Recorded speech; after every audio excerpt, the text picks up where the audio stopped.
Federal regulators are gearing up to take control of First Republic Bank as it teeters on the brink of collapse. Despite initial optimism about the U.S. financial sector's recovery, it appears that this may be start of a larger, more ominous financial downturn. It is shocking to know that only a few months ago, First Republic Bank held the distinction of being the 14th largest commercial bank in the United States, but now its very foundation is trembling. First Republic is a regional bank catering primarily to affluent clients, prosperous private companies, and billionaires. Ever since the collapse of other institutions such as Silicon Valley Bank and Signature Bank in March, the bank has been struggling to survive. The downfall of these banks sparked widespread fear and anxiety about the stability of other financial institutions, both small and mid-sized across the country. The real cause of the current situation remains unclear, as available information is limited. However, one undeniable red flag is the huge 93% drop in First Republic's stock price since March 1st. Initially, the government insisted that there were no significant concerns about the health of the financial sector, nor any indications that the nation's largest banks were facing distress. In fact, First Republic seemed to be on the path to recovery last month after each of the four largest U.S. banks, JP Chase, Bank of America, Citigroup, and Wells Fargo, made $5 billion deposits, leading to a temporary upshoot in the company's stock value. Despite this, concerns regarding the bank's stability persisted and dramatically escalated this week after the bank revealed that it only had received $104.5 billion in deposits during the first quarter. This represented a substantial 41% decline compared to its typical performance and the same quarter the previous year. The actual figures fell far short of the projected $136.7 billion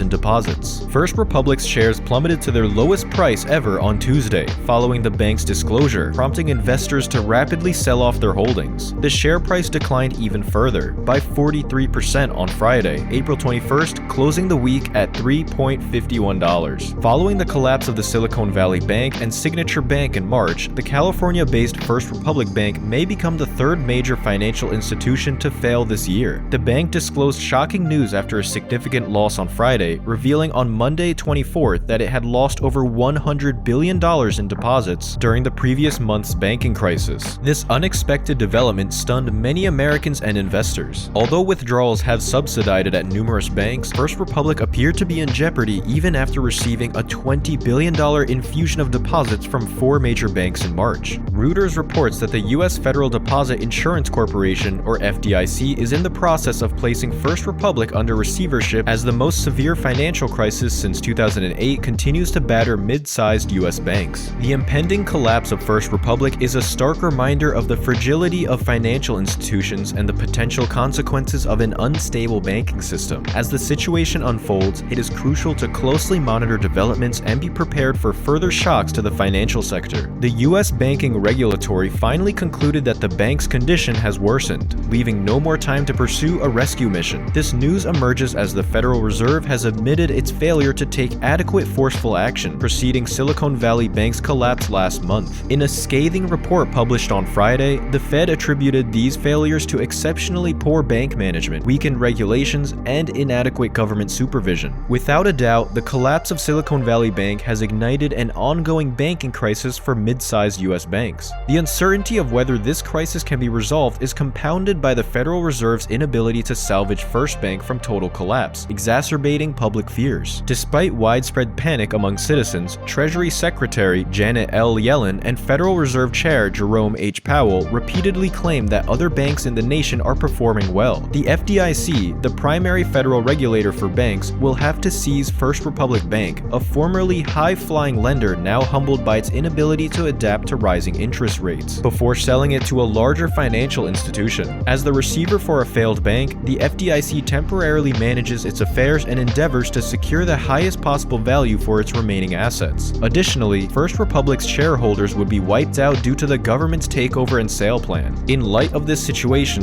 the FDIC has approached other financial institutions, including JP Chase, PNC Financial Services, and Bank of America, soliciting bids for the bank. During the bidding process, banks were also asked to identify which parts of the bank they would not accept. Thus far, JP Chase has emerged as the highest bidder, according to some sources. At this stage, it remains uncertain whether the government will guarantee a refund of all First Republic deposits, including those exceeding the $250,000 per account limit, as it did for the two banks that failed last month. However, federal regulators are currently in a defensive mode, striving to manage the crisis and minimize the potential fallout. The fate of First Republic Bank and the broader implications for the U.S. financial sector remains unknown. First Republic Bank, similar to the Silicon Valley Bank, served many clients in the startup industry as well as the financial sector, including senior bankers and hedge fund managers. A substantial number of its accounts held more than $250,000, exceeding the federal deposit insurance limit. Despite its current predicament, First Republic remains an attractive prospect for potential bidders. Since its establishment in 1985, the bank has been consistently profitable and boasts a lucrative wealth management business catering to affluent clients. Additionally, First Republic is renowned for its scrupulous loan underwriting. The bank's collapse, akin to Silicon Valley Bank and Signature Bank, resulted from the burden of loans and investments losing billions of dollars in value as the Federal Reserve rapidly increased interest rates to combat inflation. When it became evident that these assets had significantly depreciated, First Republic's wealthy customers, predominantly residing along the coast, quickly withdrew their money and investors sold off its shares. The failure of First Republic could exacerbate concerns about an economic slowdown. The turmoil initiated by Silicon Valley Bank's collapse has rendered banks and investors more cautious, potentially making lending more challenging and expensive, impeding business growth and employment. The seizure of the First Republic and its repercussions may also prompt the Fed to slow or halt its interest rate hikes if it perceives further tightening of lending by banks. The bank further disclosed that clients had withdrawn $102 billion